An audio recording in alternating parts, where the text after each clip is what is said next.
Right now, in the name of Jesus, we glorify your name. Hallelujah. Umuntu ekholwa unikezwa ntoni? Umthetho ekufanele ahambe ngawo ekholweni kwakhe. uNoah unikezwe umthetho. Ufuna ukufundele kuleli lesingisi khona uzawuzwa lento engikhuluma ngayo. Ngifundele English. Ubani lojwayele ukufundela kahle akekho namhlanje ukwakundlela unalela Bible lakhe engilithandayo. Kodwa malifunda nelakho. Malifunda nelakho. Malifunda nelakho. In English. Usutholile msisi. Ufundele.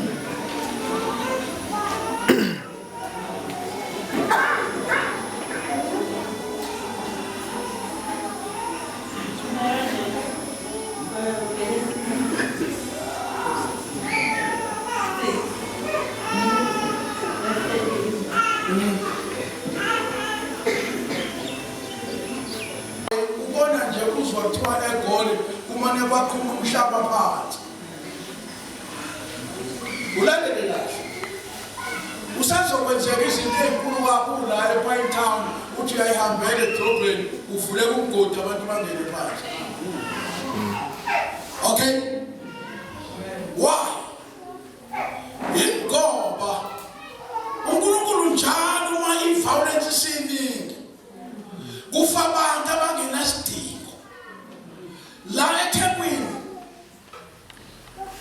when was yesterday or Friday? Angithi nizweni bangapha abantu abafile. 7 batholakale beyiginyana abantu. Wayibona pho. Wayibona pho ukuthi usakulula nje ukufaka umuntu. Did you know ukuthi wena nje ukuhamba nje ungafa manje uphuma la enkonzweni? Because abantu banesisikhathi. Ayikho into ebenza baphile ngaphandle kokubulala.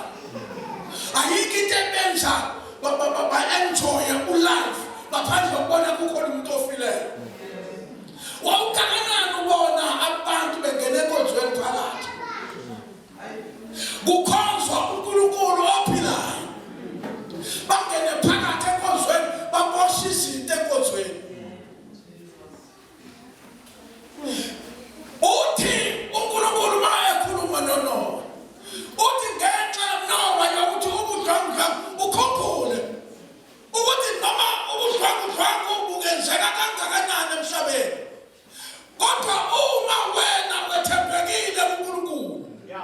uNkulunkulu uyakugcina phakathi kwesituation enjalo. Lalali kayikhulume kuNoah. Funda sesifunda. uNkulunkulu wathi kuNoah, ukuphela kwenyama yonke kufikile phambi kwami, ngokuba umhlaba ugcwele ubudlwangudlwangu ngenxa yabantu. Into ma izokwenzeka uNkulunkulu ugijima aye kumuntu abethembile. Ngezinye indlela kufanele kube yikholwa elithembekile kuNkulunkulu. Ukwenzela ukuthi uNkulunkulu esafuna ukushanela izibi akhethe isibi sakhe. Athi lesingeke sishanelwe.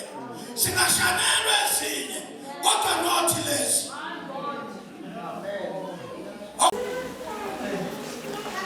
Ngitshela nje kuthiwa ngakho umkhumbi manje uzozakhela noma imuphi umkhumbi ngishayela amaplangwe ngithi ngakho umkhumbi. Kanti ngakha into ezongena amanzi phakathi ibe yinkinga. Kodwa ukuze kube yinto esolid wanikezwa instashi wathi nomsulu wakho umkhumbi kodwa kunendlela zakhona ekufuneka kwakhe ngazo. Okay. Uma sikhuluma ngeGopher tree, njengoba iBhayibheli ikhuluma ngeGopher tree, iGopher tree ngumuthi kwa-Israyeli ostrong ngendlela ongakaze uyibone. Ongangenwa amanzi ngisho ngawuthatha lo muntu wakhe ngawuhlanganisa amanzi akakwazi ukungena kwiGopher tree. You see?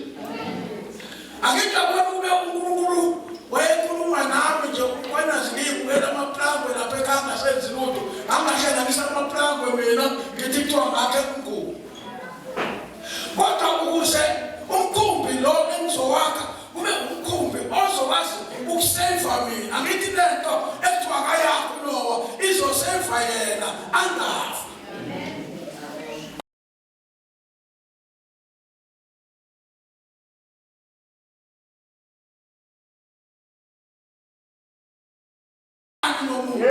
Wasukile ukwenza izinto zakhe ngesabantu. Uyabona ukuthuleka uNkulunkulu uthulile because lezi zilwane ngekhathi zingena la zonke zaba nesatofo ngomtofo oqeda i-appetite.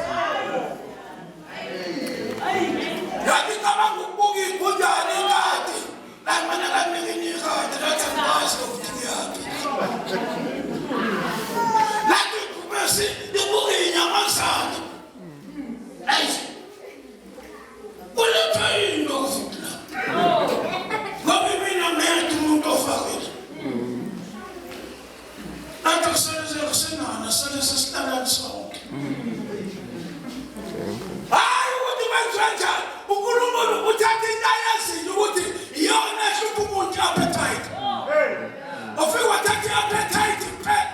Nawe ungabona ukuthi ukudla ngeke ukudle kukhona uma kungekho i-appetite. Wathatha i-appetite washiya lezilwane lezi ziyabukana nje. Iphumezi lithi ngabe ngiyakudla kodwa kuzokudlela kuma kudla. Ngoba ngathi kudwele sweet.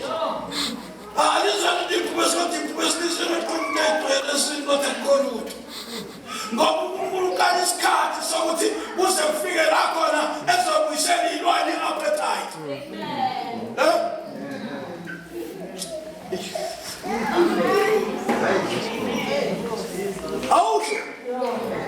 Out. No fish. Inhlanzi. Yazongena emkhumbini. Iwashiyelana amanzi. Ngoba inhlanzi iphila kuphi? Hey, akitafuni iBhayibheli. Yangena inhlanzi. Yangena inhlanzi. Sonke senzenjani? Okay, ambuzo. Yini kenda inhlanzi ingene kodwa amanzi amaningi angakavesi ithambile emanzini.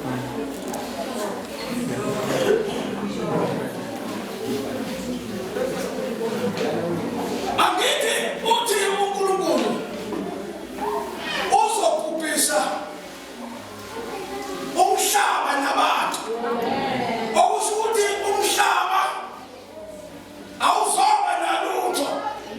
So impilo yenhlanzi ayisekho emhlabeni. Uyezwa lo? Impilo yami ayisekho kuphi? Ngoba uthe umhlaba uzowuthini?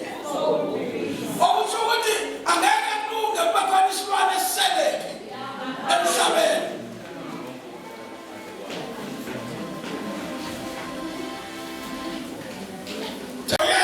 Uyenza ngendlela yakhe. Wena awungeke usicabange ngayo.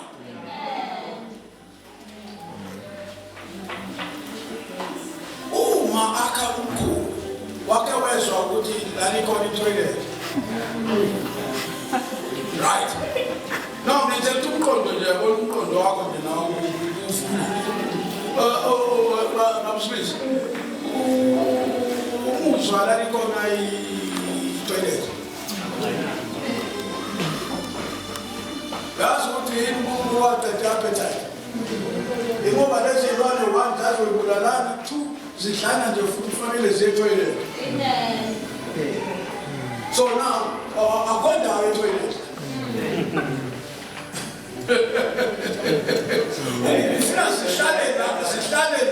Sihlale la kuze kushaya isikhathi sokuthi uphume singakhange etoilet. Because uma ziyeza toilet la zizodala inkinga kulo. Ngoba uNoah ukhethwa uNkulunkulu ukumela abantu. So akufanelekanga uNoah ahlukumezwe ukumukelwa zilwane zenze into yazo phansi. Ucabange nawe iphunge lengaba khona.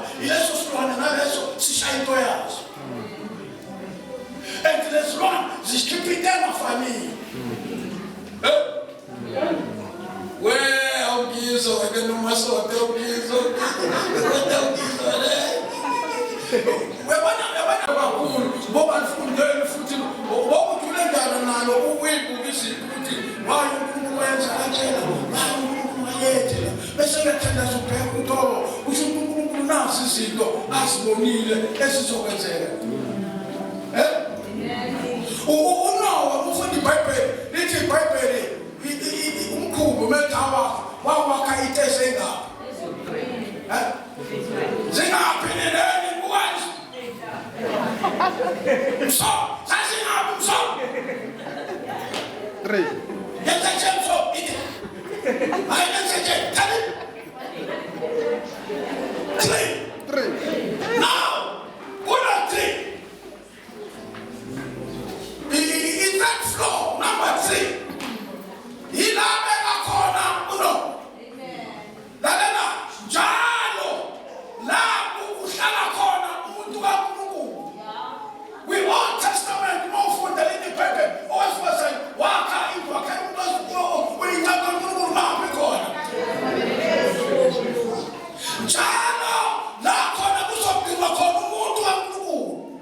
Kufanele beyiphezulu ayiphansi. Ngoba umuntu okwazi ukulanda izinto phezulu. Now, uma ethatha uNowa embeka phezulu, ukuthi wafuna uNowa umkhumbi suhamba emanzini amaningi, kodwa yena abe nesikhathi sokukhuluma noNkulunkulu. Angilithi iBhayibheli elakhe inkamelo yakulo lalinde-fasting. Ilona lodwa lalinde-ntoni? Lalinde-fasting. Ngisho amadodana akhe athola inhlanhla yokungena emkhumbini, kodwa lalingekho inkamelo iwindi bona. Futhi bona babezwa iphunga ngoba vese ngabe ungene ngomusa ekhoreni ngenxa yami ngikhona. Abantwana baboshale belizwe iphunga bebengabafuni ukuzwela kaNkulunkulu. Alright. Hayi. Akengiyabona ukuthi la banikezwe igrace abantwana bakaNowa. Kodwa izindlu zabo uzalutho nge-fasting. Futhi bona babekwe eduzane neyilwane ngoba iy'lwane zazi kwi-first floor. Kwi-second floor kukhona amadodana kaNowa namakhosikazi abo. Yezwa lona. Endela khona namakhosikazi alabafana. Nalabafana bakhona. Kufanele njengoba bengakholwa nje kube yibona bahogela iphunga ley'lwane enzansi. Umuntu kaNkulunkulu akufanelekanga ahlale enyukelwa izinto ey'ngafanele. Kodwa iy'ngane zakhe zithola umusa zisemkhumbini. Asihlale ephungeni. Asihogele iphunga sizeyicabanga ukuyalisa.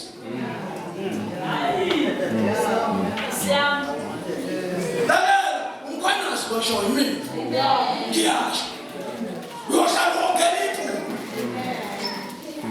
Mangasani ukhona.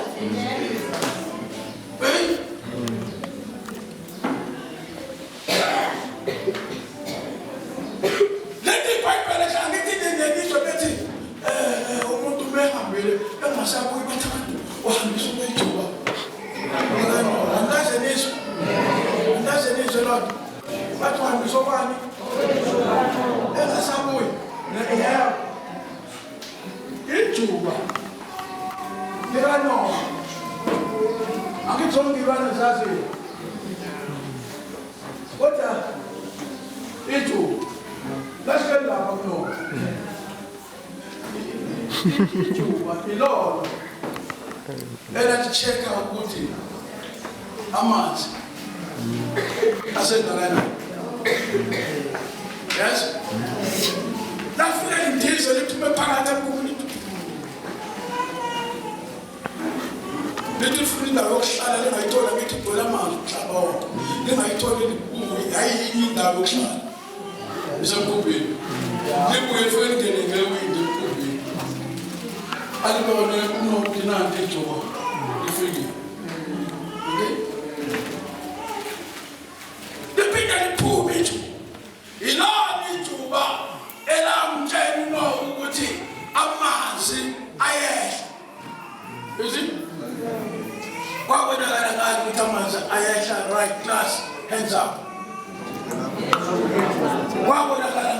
Ngathi amanzi ayehla enza us.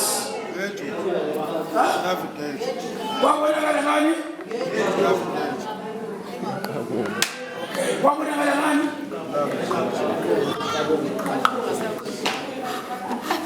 Ngekamu. Uma ijuba selave maselibuwe libuya liphethe ikabunga ngomlomo. Lezazi ukhuluma kaNkulunkulu njalo lokho. uNkulunkulu mayekhuluma ngendlela eningi usamkhombisa uNowa ukuthi amanzi enza njani. Ayehla Nowa amanzi. Ngoba siyihlahla sezenze njani. Sesivele sekwazi ijuba ukuya nani nekabunga. Akike ibani indlela kaNkulunkulu. uNkulunkulu wethu simkhonza lalelani. We serve a big God. We serve a miracle God. Oh, what a wonderful God we serve.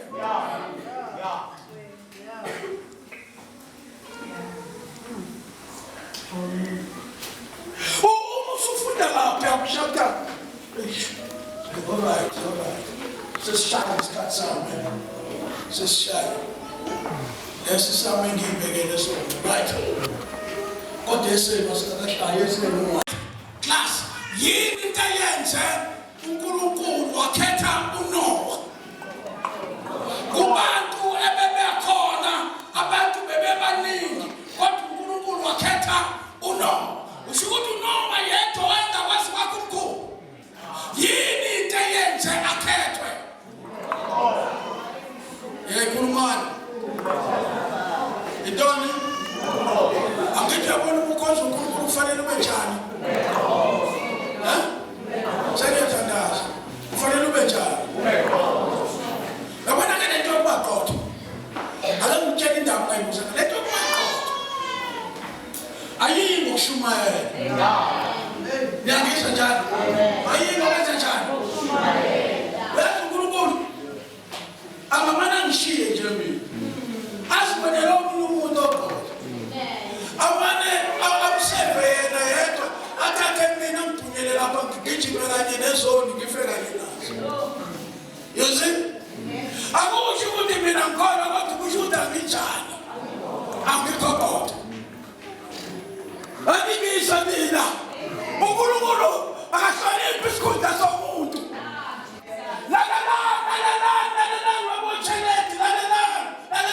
uNkulunkulu ngithi akahloniphi isikhundla sikabani. Ukuthi ukuchallenge, ukuthi uyorganize, ukuthi umfundisi. Ungabani nje zonke lezo zinto izinto esiphane-thina zona lezo. Ngiyakizwa baselakhoyo. Into ezinjani lezo. Siphende zonke lezo ukuthi samadikoni, sama-elder, siphende lezo kudla esontweni. Kodwa angeke ukuthi mawufika phambi kwenkosi athi uNkulunkulu, right, ungathembeki kwakho. Ngizokungenisa ezulwini ngenxa ukuthi kuyi-elder. Ayingasebenzi leyo. Ukuthi ngingenisa ezulwini ngoba kungumfundisi. Ayisebenzi loo nto leyo. Kufuneka uhlobo. Lo muntu onjani? Ngizwa. Ivangeli lidinga umuntu onjani? Khuluma nathula nje la. Nathula ngizwa nina la. Nathula nje. Sina umuntu onjani? Shone kakhulu onjani?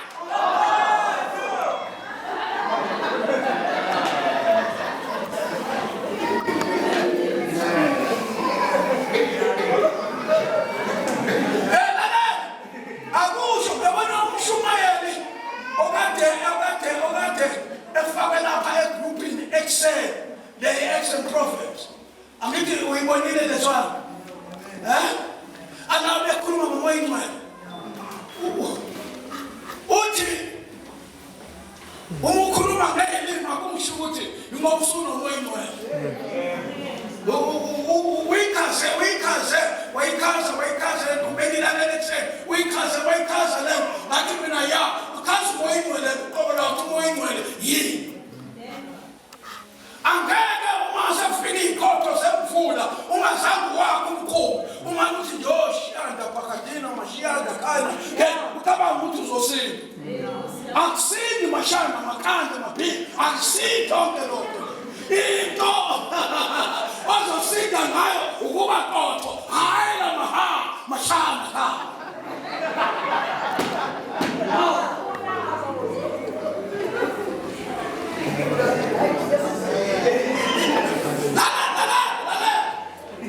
Mapina makanda mashana ayisebenzi qotho le.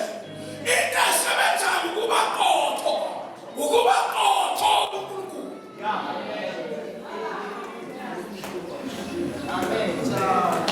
Mabizo mashanda babizela njengo mashanda uhambe namanzi ubizo mashanda uyoshola izanto lwahamba nomashanda ngoba ayisebenzi. That's why manje wento ngoba wena umfangele. You must be careful ukuthi ucabanga ukuthi mawuthandazela umuntu onamadimoni ufanele ukuthi fire. Because iBhayibheli likhuluma lutho ngofire mathandazela umuntu onamadimoni. Ufuneka amandla.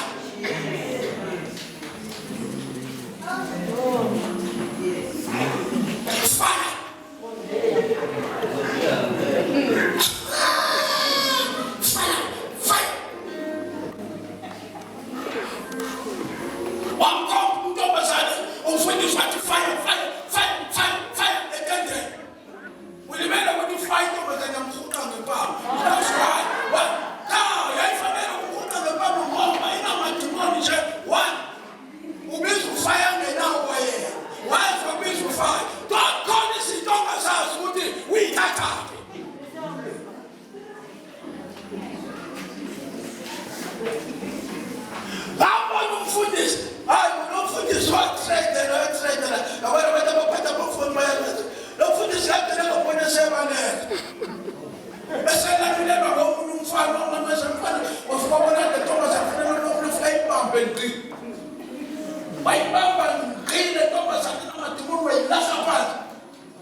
Because zonke lezi zinto zabantu labo abantu laba abagqoka amabhuzu amhlophe